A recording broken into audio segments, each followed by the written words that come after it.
Hi everybody, it's Sunday night, so I'm going to do another around the world update here. I don't want you to get in the habit of thinking I do these every Sunday night. It's just kind of been working out that way over the last couple of weeks. So here we go around the world. My 29 miscellaneous, nothing really going on in here. I did finally empty my quarantine tank, and out of the 3 frogs that were in there, one of them ended up in here. I did just start looking for him a little bit before I started shooting this video so we could maybe get a look at him, and I found him. He's all the way in the back underneath of the filter intake. There's that big white rock in the center. He's actually behind that underneath of a Marimo moss ball that's back there, so no chance of seeing him tonight. But other than that, nothing's going on. I haven't made any changes to this tank, haven't done any water changes, haven't done anything. Just plopped a frog in there this evening, so that's all that's going on there. With the gourami tank, I don't really have a lot going on in here. The only thing I've done this week is put a frog in this tank too. So now there should be, in theory, actually honestly I can't even remember whether it's 2 or 3 now. It's at the very least 2, possibly 3 of the little dwarf frogs that I've got in this tank. I know I put another one in here tonight, and I know there was at least 1 in here. I honestly can't remember whether I had 2 in this tank or not. I have about a dozen of them total spread out throughout the house in various tanks. I got on a little kick lately where I just kept buying them. Don't know really why, but I've got a lot of them in my different tanks now, so I kind of lose track of what's what and who's where. So the gourami tank is just the gourami tank. It's sitting there looking beautiful as usual, ticking over like a clock. Everybody's doing their thing, hanging out. And again, not a lot going on in there, just a nice little look at the gourami tank. The angelfish tank has a little more activity going on. For once, the angelfish are being left alone by the Serpei tetras, only because the angelfish have been attacking the Serpeis, and they basically have them all driven down into this end of the tank along with everybody else because they are doing a fantastic job at defending their eggs. I've had angelfish spawn before. My mated pair that was in my 29 spawned very frequently, but the eggs were always gone by the following morning. I don't know whether the eggs were not fertile and that's why they ate them. Don't really know, but they always ate them and I never worried about it. They spawned and the next day the eggs were gone. These 2 spawned one other time, and it was the same situation. The following morning, the eggs were gone. So that was several months ago, and now I got this spawn the other night, and we are now looking at about 72 hours, or maybe even a little more than that, and the eggs are all still fairly intact, and they actually are getting large enough that if I get close and really look at them, they look like they're wiggling. So I'm not sure whether that's the water flow or what's going on with that. I have no experience with eggs that have lived this long before. What I'm seeing the fish do is swim up to it, and at first I thought they were eating the eggs, but what it appears they're doing is puffing water against it, and anything that blows off of it that's like loose debris almost, they'll pick that out of the water column and eat it. So I don't think they're actually eating the eggs. I think they're actually tending to them and keeping them clean. So I have no idea what to expect from here on out. I don't know if we're seeing that wiggling because of the life within the egg, or if we're seeing that wiggling because of the water current or what. Again, I have no experience with this, but it's been pretty interesting to watch. And again, they're just doing a great job as parents for their second attempt. So that is all that's going on in the angelfish tank. I will give you a little look at my dwarf pike now that he's out for a moment. He spends a lot of his time hiding in the bushes. He's really small and streamlined, and therefore can just get right inside this Anubias and vanish, and he lays up in the roots of the floating water sprite. Really cool fish. He's not shy by any means.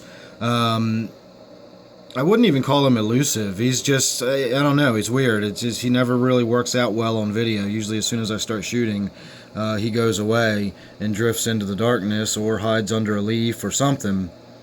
It's almost like he's clever and he knows what's going on. So I do have this little green patch down here in the bottom. That cyanobacteria is just kind of growing in that one spot. I'm going to vac the sand out of there altogether with an actual siphon, not one that's designed to leave the sand in. I'm going to siphon it out with a hose that actually pulls all that sand out. But before I make any changes to this tank or do any water changes or anything, we're going to leave these two to do their thing, and we're going to see what happens, because that cyanobacteria is not going anywhere. So finally, I feel like I've got an update that's worthy of being an update. I got something interesting going on. So we will see how long this works out. This is a tank with a lot of predators in it. So if they do make it to where they actually hatch, that'll only be the beginning of those little guys' troubles. So we'll see what happens. Maybe I'll get in there with a net and scoop some of them out or something and put them in my quarantine tank. The T-bar tank, I really don't have anything to talk about in this tank either. I haven't made any changes. I haven't added anything. I haven't done any water changes. Nothing. I guess what I can talk about, if you can hear this noise, that is my filter. It just started rattling last night. I thought at first a grain of sand got caught in the impeller, and I've taken it apart and I've rinsed it and I've cleaned it and I've put it back in and I've washed the inside out, and you know, it was a low cost filter. That's what you get. I've been running it for, I don't know, almost 2 years in this tank, and it's finally just getting to the point where it's getting rattly and noisy. So what I've done is I have purchased a canister filter. It's not the 304B, it's the size down from that. This is only a 40-gallon tank after all. Those 304Bs are supposed to go up to a 150-gallon tank, although I think that's a bit much. But I do have one on my 125, and I have no issues with that tank. So I think that's a bit much and a little overkill for a 40-gallon tank. So I got the size down smaller. It does have a UV sterilizer in it, so I'll be able to take that big bulky one out of the back. I've got it kind of tucked out of the way. It's hard to notice now, but if you look in the back, I do have a very large, bulky UV sterilizer, and I will now have one built in right into my filter. So that'll be arriving in a couple of days, so look forward to a video of that. Maybe I'll show you all how to install them and put them together from scratch. I'm not really one for unboxing videos per se, but if I can do a, you know, how to put your filter together video, that might be a little more informative than just showing you how to open a box. That's always kind of baffled me. I never really did get the unboxing videos. Anyway, moving on. My 20 long is a lot going on in there. Boy, it looks like a new tank, doesn't it? I got in there basically with a weed whacker today, and I trimmed so many plants out of there. If you'll notice, my temple plant that's been growing out of the water, I've been cutting it and keeping it crop tight, and you can see it's paying off. It's starting to get nice and dense and thick, but not very tall, which is what I want. And if you will also remember, it had a lot of roots hanging down off of the main trunk that were not actually rooted in. They were just hanging in the water. I know you've never seen this tank from the other side. I keep the glass clean on this side, not the other side. So I got in there, I trimmed all those roots out, I took a bunch of the stuff out of the middle out. It was just, there was some Java mixed in with there and just a bunch of stuff that really didn't even belong. You couldn't even tell it was in there. So I pulled all that out. In the process, I found 2 dead Rasboras. I pulled a dead Rasbora out this morning, or a very close to dead, dying Rasbora out. And when I did a big water change on this tank today, during the water change, I lost another Rasbora. It was before I even added the new water back in, so I really don't know what's going on with that. I've lost 4 or 5 Rasbora out of this tank in the last week. So I'm down to 1, and it doesn't look good. So I checked my water.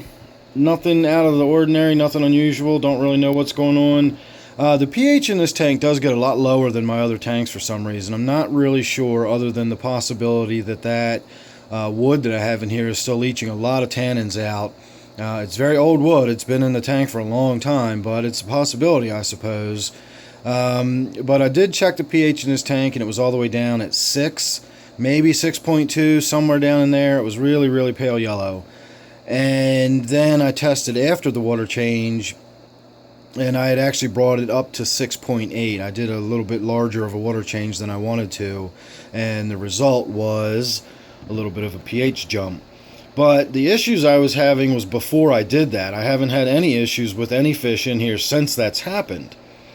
So don't really know what's going on with this tank. I'm kind of keeping my eye on it. I've really got to remember to do more frequent and less sizable water changes, because my pH in this tank does really drop. One of the issues with my water is that I don't have very much buffering capacity, so over time I do experience a pH drop. The other thing I've got going on in this tank is my neon tetras. I don't know if you've noticed them as being different in here or not, but I did take the 10 neons out of my quarantine tank.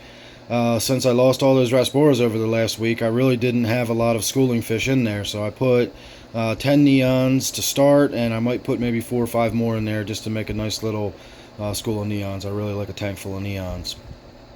So that's probably about what I've got going on the most anywhere out of any tank, except possibly this one.